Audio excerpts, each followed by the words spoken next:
এই মুহূর্তে আমি যে লীলাখানি পরিবেশন করতে যাচ্ছি, আমরা অনেকেই বলে থাকি সকল লীলার সার নাকি অভিশাপ, কিন্তু দেখা যায় অভিশাপ শোনার সময় বড়জোর গৌরচন্দ্রীকে এটা শুনতে পারা যায়, পরে আর ভক্তবৃন্দের মন আর থাকে না। আমাদের আলস্য জড়তায় ধরিয়ে আলস্যতা চলে আসে, নিদ্রা আসে, যার জন্য সেই পালাটা মনোযোগ সহকারে শ্রবণ কীর্তন করা যায় না। জয় রাধে। তাই সদীজন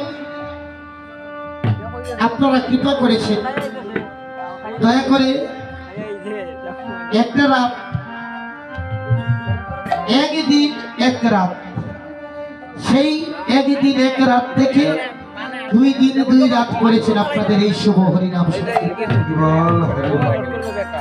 প্রভু আমার করেছেন নয় যে 2 দিন 2 রাত, সবাই তো আর সব দিন আসবে না। যারাই